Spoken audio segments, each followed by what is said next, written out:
Subscribe करें हमारा YouTube channel, bell icon को क्लिक करना ना भूलें, जिससे आगे आने वाले सभी यूट्यूब अपडेट्स, वीडियोस, नोटिफिकेशंस आपको मिलते रहें।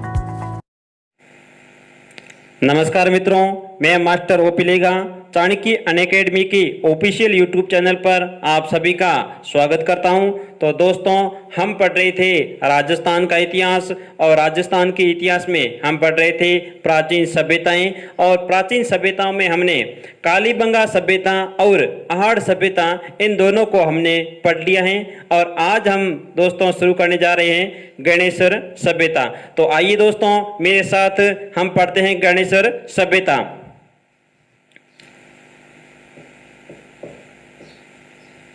गणेश्वर सभ्यता। सबसे पहले मैं आपको गणेश्वर सभ्यता का परिचय बताऊंगा कि गणेश्वर सभ्यता कहां पर अवस्थित है। तो दोस्तों ध्यान दीजिए, ये गणेश्वर सभ्यता नीम का थाना सीकर में स्थित है। कहां पर है? नीम का थाना सीकर में है। तो स्थान लिख दीजिए, स्थान कहां पर है? नीम का थाना।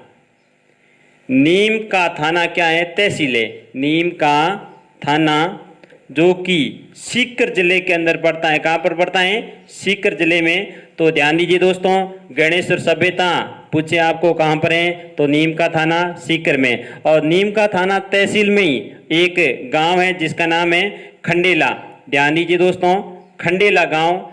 खंडेला गांव में पहाड़ियां हैं, उनको कहते हैं खंडेला की पहाड़ियां। तो ध्यान दीजिए, खंडेला पहाड़ी से एक नदी निकलती है। ये मान लो खंडेला पहाड़ी है, और खंडेला पहाड़ी से एक नदी निकलती है जिसका नाम है कांतली नदी। क्या नाम है? कांतली नदी। कांतली नदी। तो कांतली नदी के तट पर गणेश्वर सभ्यता अवस्थित है। इसका भी आप विशेष रूप से दोस्तों ध्यान देना। तो दोस्तों अब आगे बढ़ते हैं। गणेश्वर सभ्यता का उत्खनन किसने करवाया था? तो देखिए दोस्तों, उत्खनन गणेश्वर सभ्यता का उत्खनन रतनचंद्र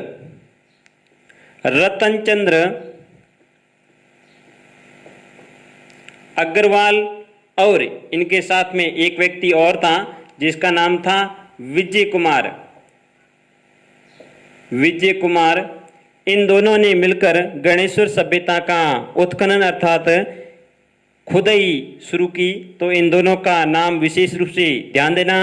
अब ध्यान दीजिए कि इनका उत्खनन यानी गणेश्वर सभ्यता का उत्खनन प्रारंभ कब किया? तो 1977 से 1978। ध्यान दीजिए, 1977 से 1978 के मध्य इनका उत्खनन शुरू किया गया। तो ये भी आप विशेष रूप से ध्यान देना दोस्तों।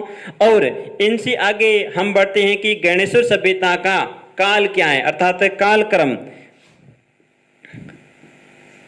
कालक्रम।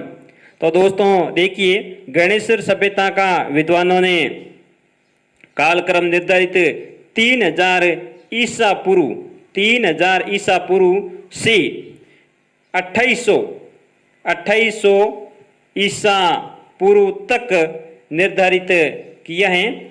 और एक व्यक्ति था डीपी अग्रवाल। क्या नाम था? डीपी अग्रवाल। ध्यान दीजिए, डीपी अग्रवाल के अनुसार इसका काल पूछे तो आपको बताना है 2800। क्या बताना है? 2800। डीपी अग्रवाल ने 2800 ईसा पूर्व गणेश्वर सभ्यता का काल निर्धारित किया था। और दोस्तों आगे और आप ध्यान दीजिए, इस सभ्यता की प्रमुख क्या विशेषता रही है। यहाँ के निवासी मुख्य रूप से मांसाहारी थे। ये भी आप विशेष ध्यान देना, मांसाहारी थे। ठीक है दोस्तों, यहाँ के निवासी मांसाहारी थे। और गणेश्वर सभ्यता में गणेश्वर सभ्यता के अंदर मकान कैसे बनते थे? पत्थरों से बनाए जाते थे। ये भी आप विशेष ध्यान देना दोस्तों पत्थरों से बनाए जाते थे और ईंटों से नहीं बनाए जाते थे। इनका विशेष ध्यान देना दोस्तों, ईंटों से नहीं बनाए जाते थे। यानी यहाँ पर मकान अर्थात भवन किनसे बनते थे? पत्थरों से बनते थे, अर्थात ईंटों से नहीं बनते थे। ये भी आप विशेष ध्यान देना, पत्थरों से बनते थे, ईंटों से नहीं बनते थे। तो आप आगे ध्यान दीजिए, गणेश्वर सभ्यता को भारत में ताम्र युगीन सभ्यताओं की जननी भी कहा जाता है। तो ये भी आप तथ्य विशेष रूप से दोस्तों ध्यान दीजिए। भारत में ताम्र युगीन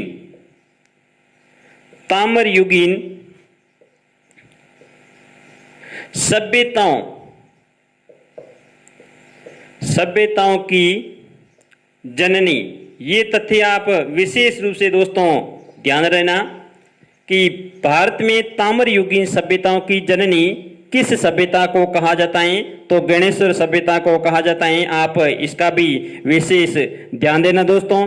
अब आगे बढ़ते हैं हम, इन सभ्यता से कौन कौन से अवशेष प्राप्त हुए? तो ये भी प्रश्न पूछा जाता है कि अवशेष कौन कौन से प्राप्त हुए। अवशेष, अब ध्यान दीजिए दोस्तों, गणेश्वर सभ्यता से मुख्य रूप से तांबे के उपकरण प्राप्त हुए थे। इसका भी आप विशेष ध्यान देना, यानी तांबे के उपकरण, यानी यहाँ पर 99% लगभग सभी तांबे के ही उपकरण थे, क्योंकि इसलिए तो इनको कहा जाता है भारत में ताम्र युगीन सभ्यताओं की जननी। और दूसरे नंबर पे आप ध्यान दीजिए, मछली पकड़ने के कांटे, मछली पकड़ने के कांटे, ध्यान दीजिए, गणेश्वर सभ्यता से मछली पकड़ने के कांटे भी प्राप्त हुए जो कि तांबे के बने हुए थे। इसका भी विशेष ध्यान देना दोस्तों। और तांबे से निर्मित हथियार भी यहाँ पर मिले थे। तो हथियार, ठीक है, और औजार भी मिले थे, तांबे से निर्मित थे औजार, और बाणाग्र भी मिले थे। ये भी आप विशेष ध्यान देना, बाणाग्र, और सुइयां भी मिली थी, सुइयां, ठीक है, और चूड़ियां भी यहाँ पर प्राप्त हुई थी। तो ये भी आप विशेष रूप से ध्यान देना, ये सभी तांबे से निर्मित थी। इसका भी विशेष ध्यान देना दोस्तों। तो आगे और ध्यान दीजिए, चित्रकारी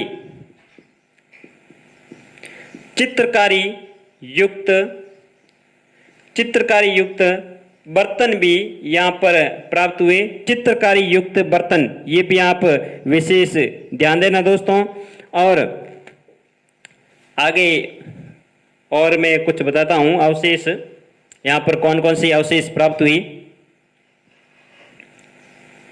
एक मीनाकारी युक्त, ध्यान दीजिए दोस्तों, मीनाकारी युक्त तांबे की पिन, तांबे की पिन भी प्राप्त हुई। इसका भी आप विशेष ध्यान देना दोस्तों। तो ये आप विशेष रूप से दोस्तों ध्यान रखना कि यहाँ पर कौन कौन सी चीजें प्राप्त हुई। तो एक तो तांबे के उपकरण जो कि 99% सभी जो उपकरण थे वो तांबे के थे, ठीक है, शुद्ध तांबे के। और मछली पकड़ने के कांटे भी प्राप्त हुए, और हथियार, औजार, बाणाग्र, सुइयां, चूड़ियां, ये अवशेष गणेश्वर सभ्यता के अंदर प्राप्त हुई। और चित्रकारी युक्त बर्तन भी प्राप्त हुई, मीनाकारी युक्त तांबे की पिन भी प्राप्त हुई। इसका भी दोस्तों आप ध्यान देना। और एक तथ्य मैं आपको और बताता हूं जो कि आप स्टार लगा के लिख लीजिए। 2006 में, यानी ये करंट का विषय है, 2006 में एक गांव है जिसका नाम सोहनपुरा, ध्यान दीजिए, सोहनपुरा, क्या नाम है? सोहनपुरा गांव है जो कि नीम का थाना तहसील के अंदर ही पड़ता है। तो यहाँ पर ताम्रयुगीन, ध्यान दीजिए, ताम्रयुगीन एक बस्ती मिली थी, ये भी विशेष ध्यान देना। ताम्रयुगीन बस्ती के अवशेष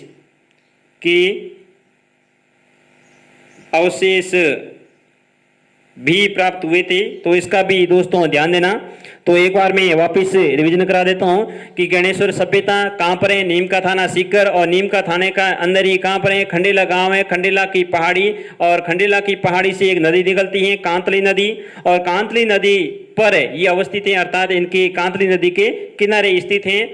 और यहाँ के निवासी मुख्य रूप से मांसाहारी थे, और यहाँ के निवासियों द्वारा मकान बनाए जाते थे जो कि पत्थरों से बनाए जाते थे, यानी ईंटों का उपयोग नहीं लिया जाता था, इसका विशेष ध्यान देना। और गणेश्वर सभ्यता को भारत में ताम्रयुगीन सभ्यताओं की जननी कहा जाता है, इसका भी आप ध्यान देना। और इस सभ्यता का उत्खनन रतन चंद्र अग्रवाल और विजय कुमार ने किया, और 1977-78 के अंदर इनका उत्खनन किया गया। और आगे ध्यान दीजिए दोस्तों, यहाँ पर अवशेष कौन कौन से प्राप्त हुए, तांबे के उपकरण और मछली पकड़ने के कांटे, हथियार, औजार, बाणाग्र, सुइयां और चूड़ियां, ध्यान दीजिए। आगे चित्रकारी युक्त बर्तन, मीनाकारी युक्त तांबे की पिन, तो ये अवशेष मुख्य रूप से प्राप्त हुए। तो इस तथ्यों का आप विशेष ध्यान देना, क्योंकि ये परीक्षा में पूछने लायक प्रश्न है। तो मैंने यहाँ पर इम्पोर्टेंट तथ्य थे वही मैंने यहाँ पर लिखे हैं। तो दोस्तों, आपको गणेश्वर सभ्यता पर मेरा वीडियो आपको कैसा लगा? अगर अच्छा लगा है तो इनको लाइक और दोस्तों के साथ शेयर जरूर करना, और अभी तक कोई नया सदस्य है तो सब्सक्राइब जरूर कर लेना, और घंटी का बटन भी प्रेस कर लेना, ताकि आगे आने वाले वीडियो के नोटिफिकेशन आपको समय पर मिलते रहे और आप समय पर उन वीडियो को देख सके। तो धन्यवाद दोस्तों। सब्सक्राइब करें हमारा यूट्यूब चैनल, बेल आइकन को क्लिक करना ना भूलें, जिससे आगे आने वाले सभी यूट्यूब अपडेट्स, वीडियोस, नोटिफिकेशंस आपको मिलते रहें।